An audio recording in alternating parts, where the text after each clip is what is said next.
welcome to Rising. We've got another great show for you planned today. The Trump cabinet and administration picks are coming in fast and furious, so we're going to have a lot to discuss in the show today. Good to be with you, Robby, and good to have so much to discuss on this rather chilly day in the nation's capital. Winter is coming. Finally upon us. Finally upon us. But let's get started. Robby, what is on your radar? All right. Well, Trump is staffing up that second administration, and I have some good news, but also some less good news. First, we will start with the good news. Trump has announced that Elon Musk and Vivek Ramaswamy will be running a Department of Government Efficiency, or DOGE for short. I don't know if you got that, D-O-G-E. Elon loves that little meme, that little dog. In a statement, Trump said this will become potentially the Manhattan Project of our time. I look forward to Elon and Vivek making changes to the federal bureaucracy with an eye on efficiency and at the same time making life better for all Americans. Now, Trump is right, of course, that the federal government is bloated and wasteful. The question is whether yet another government program will actually improve matters. My idea, is to eliminate various departments, not add new ones. Department of Government Efficiency is almost an oxymoron, as Ron Paul once said. But if Elon and Vivek are serious about getting rid of unnecessary federal programs and regulations, well, good for them.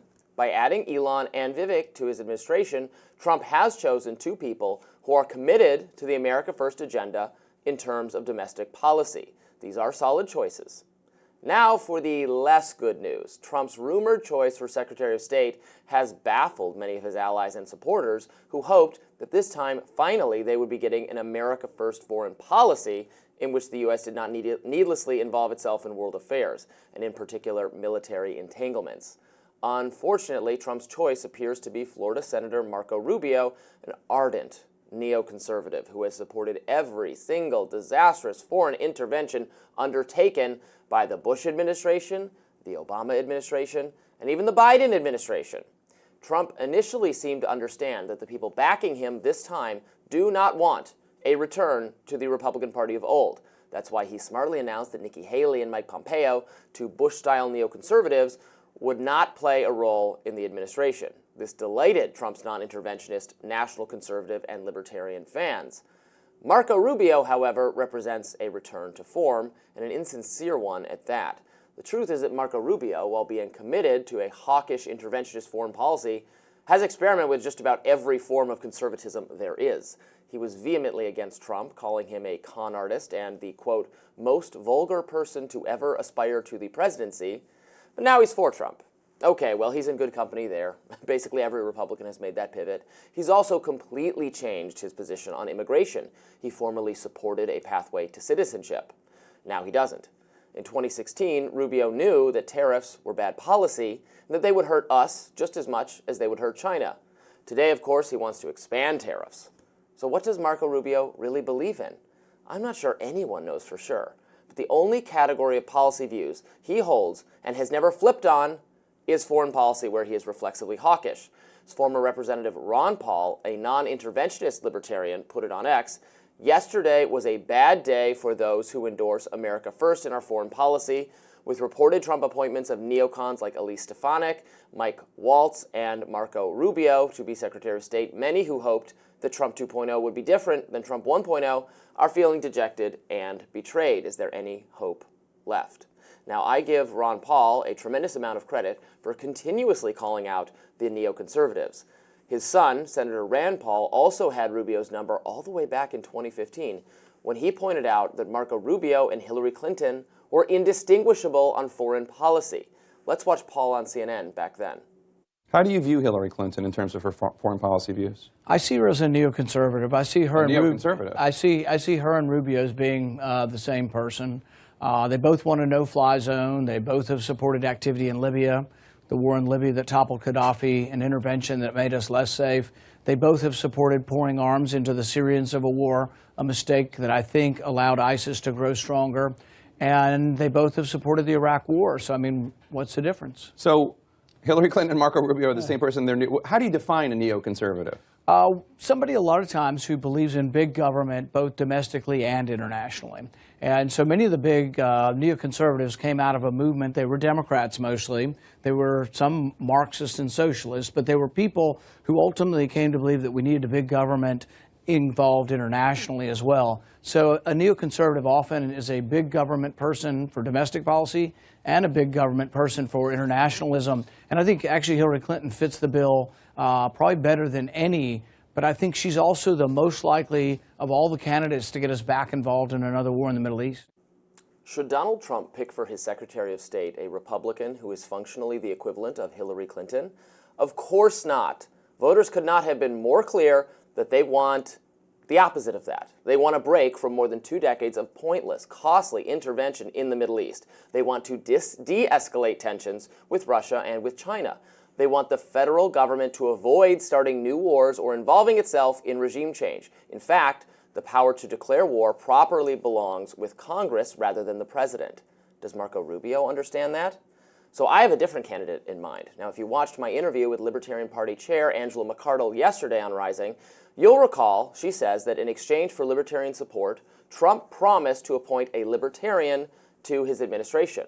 Well, there's perhaps no more important role than Secretary of State. It was formerly a stepping stone to the presidency, and the Secretary is the highest-ranking cabinet official in the presidential line of success.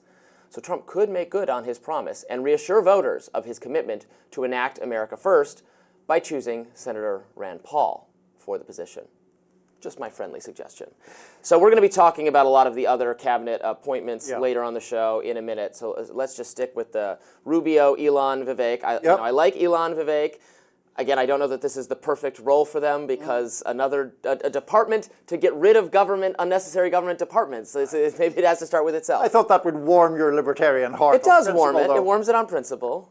But it's not really. I mean, I think the question is how they work in practice, because one of my issues with this, and of course we'll get to Marco Rubio in a second, who I've plenty to say about as well, but the thing that I have an issue with, particularly in Musk's case, is he creates this image which is the kind of renegade image, and he's, for the people and all of that. SpaceX, which of course is the space exploration company that he owns, signed in 2021 a $1.8 billion classified contract with essentially the military, a particular wing of the military. So you're giving somebody who has massive business interests with the federal government a role that, even if it's not frankly a real department, is still about dealing with the federal government. And it just seems that whether he, says wild things on X or not, you're giving this guy enormous say over things in which he has a vested financial interest. Yeah, that's fair. I think we should all be paying a lot of attention to what he's doing vis-a-vis advising the government. We should all be keeping an eye on government contracting to make sure there's not going to be any more subsidies for things that help Elon's businesses. I totally agree with that point. I share that concern. And with Vivek, I have never been quite persuaded what Vivek Ramaswamy's expertise is supposed to be. Opposing DEI. Well, that's his expertise. That may be his expertise. His expertise may be getting himself on television a lot and making statements that appeal to the Trump base or whomever he's trying to appeal to at that moment. People often cite the fact that he's a very rich man. That is true, but one of the capstones or origins of his wealth was a slightly questionable story where basically in the area of biotech, he formed a subsidiary, he bought this drug that had already failed numerous times in treatment of Alzheimer's, he hyped it up, there was an IPO for the company, he cashed out and the drug failed and a lot of people were left holding the bag. So I'm not honestly especially impressed by either of those guys. I think Elon Musk has a better business record, but they seem questionable choices to me. I hope they exercise, there's a ideological battle taking place right now behind the scenes for what the direction of the Trump administration will be. There is the neoconservatives, the national conservatives, the libertarians, the social conservatives, and all of those kind of interest groups are trying to, because Trump is not ideological at all. Right, He doesn't care. He sees someone on TV and goes, oh, they fight, they do a good job, you're hired, here's a cabinet position. It's the more ideological figure. So I'm more on the Vivek Elon's side in what the kinds of policies I want to come out of the Trump administration. This is why I was so discouraged by the Rubio announcement, because whatever he is, it is not what I am, as far as I can tell. No, and I think that's true. And I think that one of the things that is a bad trait of Rubio's, but maybe you would take some comfort in, is the fact that he is so changeable ideologically. The only thing that has been consistent about Marco Rubio is that he's disappointed pretty much everybody at some time, right? He came up as this Tea Party guy. Yeah, I liked that. That version was okay. That version was passable, and he threw that out the door as soon as he got elected. And then there was the reasonable centrist immigration reform guy. And then there was the anti-Trump 2016 person, and now there's the pro-Trump person. So maybe in a Trump administration, he is ideologically fungible enough to be more to your liking. Yeah, we will find out, I suppose. There's still time, though, to have a pick more to my liking. Well, that was not the only cabinet announcements yesterday. We have Kristi Noem, we have Pete Hegseth, lots more to talk about on the show. Please keep watching. Thanks very much.